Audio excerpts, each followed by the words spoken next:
What's up, geeks and gamers? It's Jeremy coming to you with another video, and today has Baby Yoda saved Star Wars.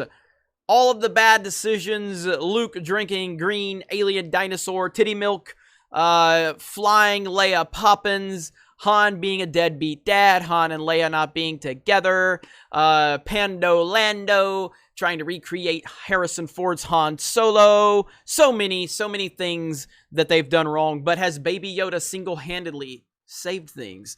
No, not at all. But Baby Yoda is great. I love this character. I can't help it. I totally get why this character exists, and I'm fine with it. When it first happened, when this character was first introduced, I wasn't sure. I was talking to Ryan Kennel from RK Outpost and immediately, and he was pissed, and he still is. He can't stand this character, and I like picking on him about it.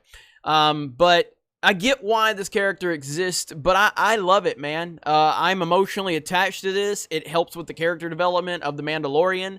It helps kind of bridge that gap and bringing some of that old nostalgia into it, which is something we have talked about a lot. This is something that we've wanted, and so now that we're getting it, I think it's being well executed at this point. I'm very happy with everything we've seen through 3 episodes of The Mandalorian. But the bigger point here is this. We have heard excuses from Lucasfilm. We have heard excuses from Bob Iger. We have heard them say that it's Star Wars fatigue, everybody. We've heard them say that there's too much Star Wars and it's because there's too much, it's just overwhelming. We put too much out. And I said, that is the stupidest thing I have ever heard. There is no such thing as too much Star Wars. There is a such thing as too much bad Star Wars. And here you have it. When you honor and you pay homage to the things that came before it, but then you're trying to build upon that with respect, what do you get? You get the entire fan base falling in love with what you're doing. And that's what's happening with The Mandalorian. And Jon Favreau has done a fantastic job. Rebecca Chow, I believe, is the director for episode 3. I thought we all were intimidated by women. I thought we were all upset when women were involved. No, we're not. We are upset when it is forced agenda and it's there to just push your agenda and not benefit the story. Is it Deborah? I think, Deborah Chow. Deborah Chow did such a fantastic job with episode 3, and she is also going to be involved with the Obi-Wan Kenobi series. Now, it's 1 episode, and it's 1 episode under Jon Favreau's supervision, so we can only take it for what it is. And she did a phenomenal episode, and based on what she did with episode 3, I am definitely looking forward to her Obi-Wan Kenobi series. But everything involving Lucasfilm right now, I have to take it with cautious optimism, because they have proven that their agenda is all that they really care about ultimately. I'm still watching The Mandalorian, and I'm enjoying this. It's not the greatest thing I've ever seen, but it's really good. I'm really enjoying this. But as we continue to get into the series, am I going to start seeing some of the identity politics nonsense? We haven't seen it through 3 episodes, and I've been very happy with that. And I think that episode 3 was definitely the best of it. But ultimately, right now, what we are seeing is that there is no such thing as Star Wars fatigue, Bob Iger, Kathleen Kennedy, Rian Johnson. What there is a such thing as bad Star Wars turning off fans. And Baby Yoda has proven that your excuses have no base whatsoever. Your excuses are trying to cover up the bad decisions from Lucasfilm executives and Kathleen Kennedy. Baby Yoda is a massive hit on the internet. Everyone loves this character.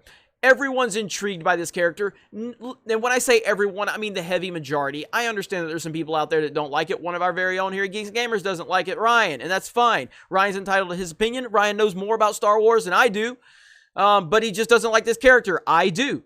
And it seems like the heavy majority of the internet loves this character. So there's no such thing as Star Wars fatigue, Bob, Kathleen. So you need to take that excuse and shove it.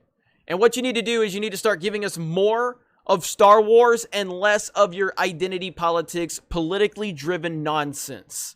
So I'm happy with this character. I'm happy the internet loves it. We're going to get merchandise very soon. I think it's great news, and it just proves the point that the Fandom Menace was right. The fandom menace has always been right. We've always been ahead of the curve. So you can lie, you can spread all of these false narratives about us, but the fandom menace has always been right. Leave the politics, leave your real world politics and your agenda-driven nonsense out of entertainment. Honor the source material and build upon it from there. And that's exactly what we've gotten with The Mandalorian. Again, it's not the greatest thing I've ever seen.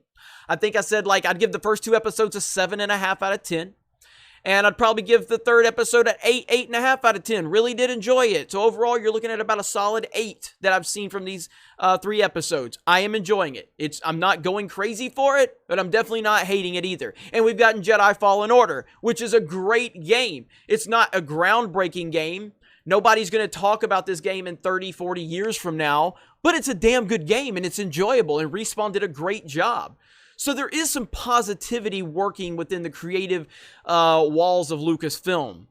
But it's very important to highlight this, but not lose sight of the fact that this is the same Forces female-driven nonsense that we've been seeing. And we're not going to be, at least I'm not going to let go of that so easily. I'm happy with what we've gotten. I'm cautiously optimistic that it's going to continue to move in a positive direction, but I am not for 1 second forgetting the fact that Rian Johnson is still officially signed on with Lucasfilm.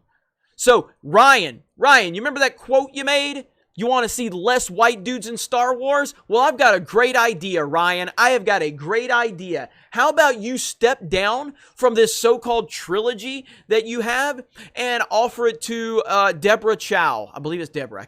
I want to say Rebecca Chow, but I think it's Deborah. How about you offer it to Deborah Chow? How about that, Ryan? Be the change you want to see. Be the difference you want to see, Ryan. You are quoted as saying, you want less white dudes in Star Wars, Ryan. Be the change you want to see. Step aside and let Mrs. Chow take over and show you what a real director can do with Star Wars. Let me know your thoughts in the comments below. Thank you very much for checking out this video, and we will talk to you later. Hey everyone, it's Jeremy from geeksandgamers.com, and if you're a fan of Geeks and Gamers, please go to our website, visit our merchandise store. We have t-shirts, hoodies, hats, beanies, tank tops, and in the very near future, we're going to have many more products for you to choose from. So thank you for the support. We appreciate it. You guys have a great day, and we will talk to you later.